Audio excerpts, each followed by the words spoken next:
Goeiemôre. Ek vertrou dat het met jou goed gaan, so heerlik in die winter terwyl ons lekker koud kry, dat jou hart gevul sal wees met die hitte en die liefde van ons Here Jesus Christus en sy genade. Ek glo dat hierdie dag vir jou 'n besonderse dag gaan wees, waarin jy dan ook die stem van die Here sal hoor. Ek wil graag saam met jou lees uit Matteus 27 vers 22, wat vir ons die volgende sê. Pilatus sê vir hulle, wat moet ek dan doen met Jesus wat genoem word Christus? Hulle sê almal vir hom, laat hom gekruisig word. Op sy vraag antwoord hulle dan, laat Jesus gekruisig word. My boodskap wil ek graag titel vanmôre, die mees belangrikste vraag in jou lewe. Wat sou jy sê is die mees belangrikste vraag in jou lewe en wat was jou antwoord daarop? Wat gaan jy met Jesus doen? Ek reken hierdie is sekerlik die belangrikste vraag wat ooit aan jou gestel kan word. Sekerlik is daar ook ander vrae wat belangrik is. Ons dink byvoorbeeld aan die dag wat jy die keuse uitgeoefen het om vir jou lewensmaat te vra, is jy bereid om 'n pad saam met my te stap, die toekoms in? Ons dink aan vrae rakende ons finansies, wat belangrik is. Daar is sekere vrae rakende ons gesondheid, waarop ons ook sekere antwoorde moet gee, wat ook belangrik is. Maar die mees belangrikste vraag is die vraag, wat gaan ek en jy doen met Jesus? Hierdie vraag is nie net persoonlik nie, maar dit het ook te doen met die ewigheid. Ja, in elke keuse lê opgesluit die regte en die verkeerde, die goeie of die slegte. As ons sou verwys na die geestelike besluite, dan verwys ons na die goeie keuses waar ons God eerste stel. Sê Here, ek wil 'n pad saam met U stap. Ek kies U in my lewe. God is goed. Teenoor hom staan die duiwel met sy versoekings. Ja, hy doen hom voor as 'n engel van die lig.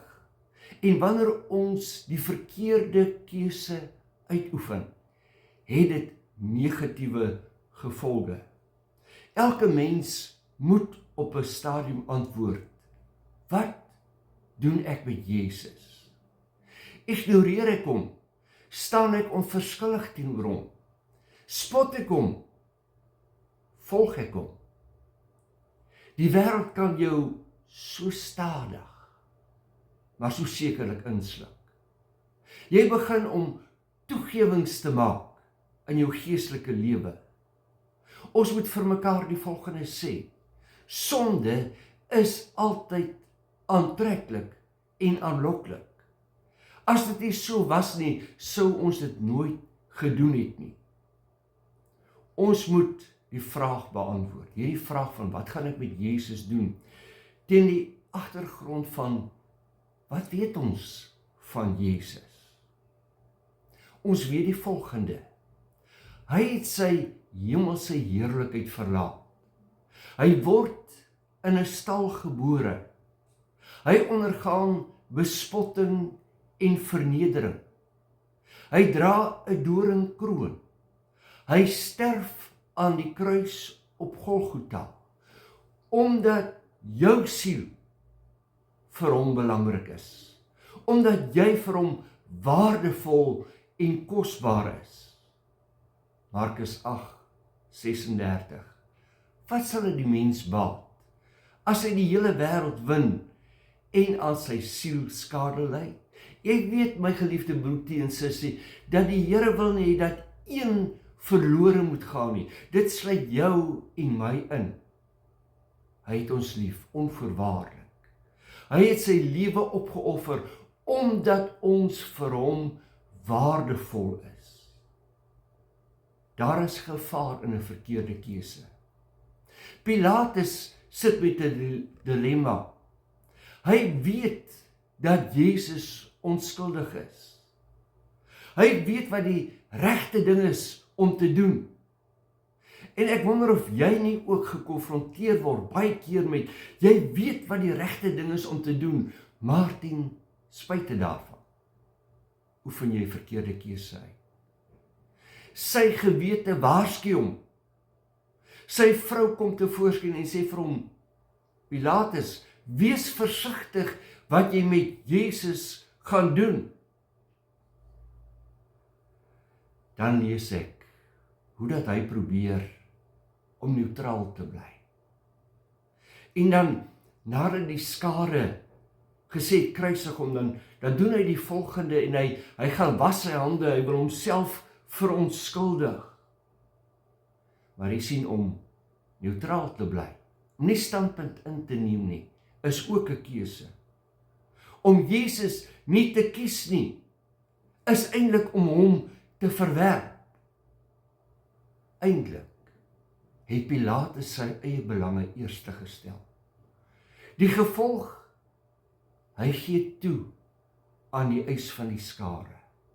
Hy word 'n simbool van kompromie en geestelike lafhartigheid. Kan ek dan vir jou vra in hierdie oomblik? Wat beïnvloed jou keuse rakende Jesus? Leef jy vir hom daagliks? Is jy bereid om 'n standpunt in te neem? Jou getuienis uit te leef? Onthou, die keuse wat jy uitoefen rakende Jesus gaan jou eindbestemming bepaal. Ons kan, ja luister mooi, ons kan Jesus so 'n bietjie een kant toe skuif, omdat sy teenwoordigheid ons baie keer ongemaklik laat voel. Ons het die keuse van lof en aanbidding. En soms word ons beïnvloed deur diegene wat rondom ons is. Soms is daar 'n spontane lofprysing en aanbidding, maar soms word jy in 'n sekere rigting gedwing, of dit voel vir jou. Wat sal die mense sê as ek my hande ophef tot eer van die Here? Wat sal gebeur as ek hom spontaan aanbid en hom lof bring? Wat sal hulle dink? En weet jy, hierdie keuse wat u en ek uitoefen in daardie oomblik, is 'n keuse wat vir ons kan vrede bring, wat vir ons kan blydskap bring, of ek kan leeg wegstap, omdat ek nie daardie oomblik 'n keuse en 'n standpunt ingeneem en gedoen het nie. Die skare se keuse was om Barabbas bo Jesus te kies. 'n moordenaar, 'n rebel, die simbool van sonde. Wat kies jy? Kies jy die aardse versoekings, plesier bo Jesus? Ja, Barabbas, die simbool van sonde. Teenoor hom staan Jesus, die lam van God, die enigste regverdige, die een wat sy lewe opgeoffer het ter wille van die sonde van die mens, die persoon wat jou en my in 'n verhouding met God die Vader wil plaas, wat ons sonde wil vergewe. Wat doen ons met Jesus elke dag? Die skare kies die bekende, in 'n sekere sin die gemaklike, die aardse. Hulle kies geweld bo genade. Hulle kies 'n valse verlosser bo die ware Messias. Kies jy ongeduld bo vrede, bo rustigheid? Kies jy daardie woede, daardie isiegrimmigheid bo die vrede van die Here, konflik bo 'n kalmte van gees wat God vir jou instoor het? Wat is die gevolg van die skare se keuse? Hulle roep, kruisig hom. Hulle mis daardeur die grootste geleentheid van hulle lewe. Wat is die gevolge van 'n verkeerde keuse? Die skare sien Jesus sterf. Tog glo almal nie. Die godsdienstige leiers hou vas aan hul mag, maar verloor in hierdie proses hul siel. Pilatus behou sy posisie, maar hy verloor sy vrede. Kan ek dan aan jou hierdie vraag vra? Wat gaan jy met Jesus doen? Kom ons verander dit so 'n bietjie na, wat gaan Jesus dalk met my doen? Met jou doen, as ek hom nie sou kies nie. Want ons moet vir mekaar sê, daar sal 'n dag wees dat ek voor God moet staan en rekenskap sou gee van wat ek met Jesus doen. Wat ek met sy woord doen, wat ek doen met die inspraak van die Heilige Gees in my lewe. Ek lees hierdie skokkende teksvers in Hebreërs 10 vers 29, waar die woord van die Here vir ons die volgende sê: hoeveel swaarder straf dink julle sal hy verdien wat die seun van God vertrap het en die bloed van die testament waardeur hy geheilig is onrein geag en die gees van genade gesmaad het? Die Heilige Gees praat met jou. Hy staan by jou hartsdeur en hy klop.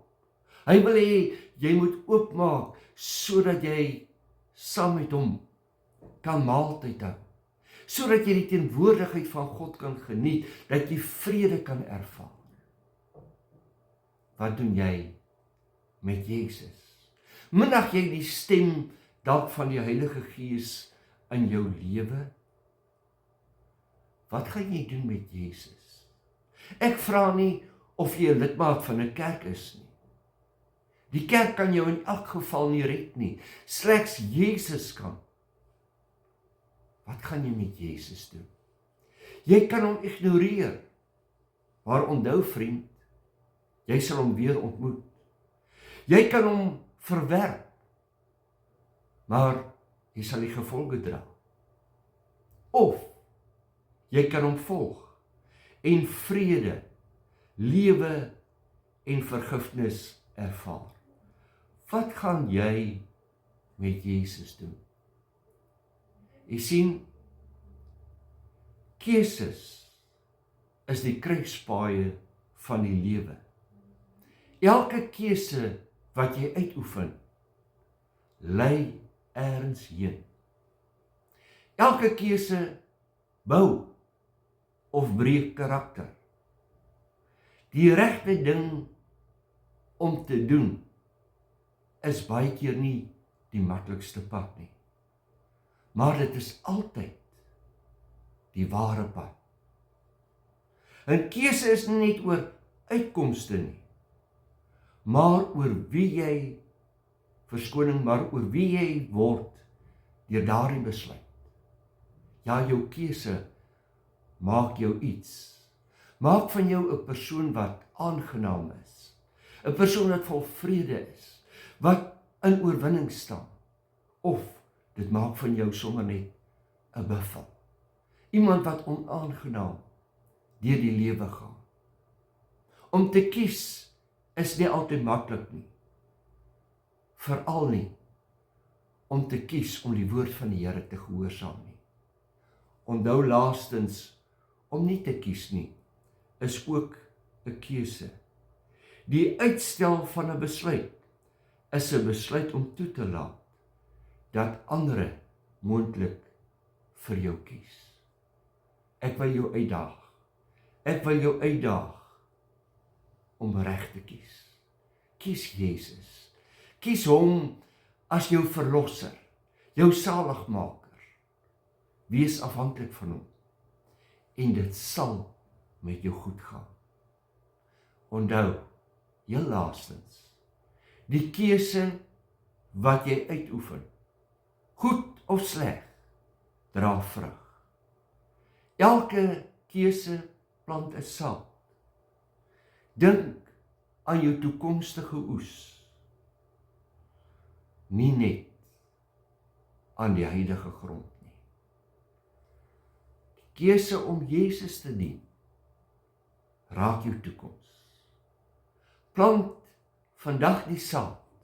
Te sê, Here, ek kies U, ek kom na U toe net soos wat ek is, sodat jy die vrug van die ewige lewe kan geniet. Kom ons bid saam. Vir U woord, Here, eer ons U. Dankie dat U ons harte toelig met U woord.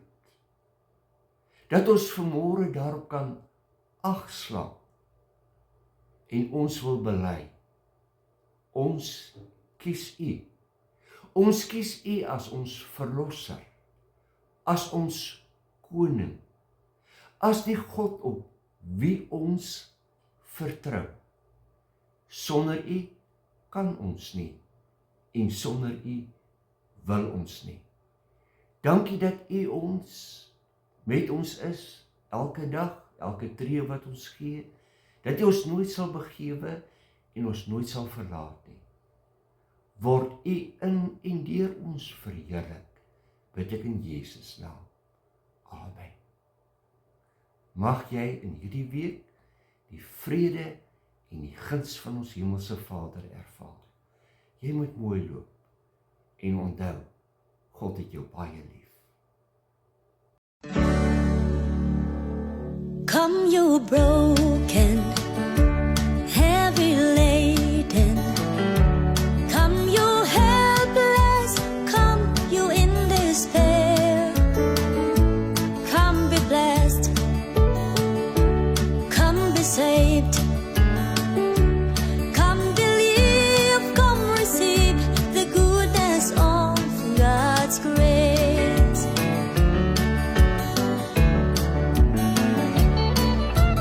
God's grace is amazing, the lifeline of my soul. God's grace is faithful, Jesus conquered all. By grace He died, so I may live. By grace I am saved. Come you weary, hope and be free. Come you helpless, lift your misery. Come be blessed and be blessed. Come be saved and be saved. Come believe, come receive the goodness of God's grace. God's grace is amazing, the lifeline of my soul. God's grace is faithful, Jesus conquered all. By grace He died, so I may live. By grace I am saved.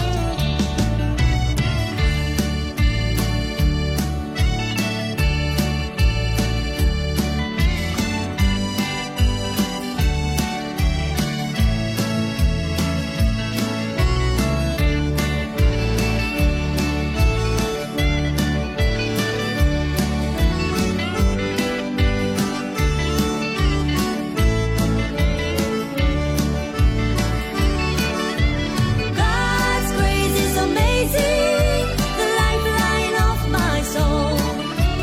God's grace is faithful, Jesus conquered all. By grace He died, so I may live. By grace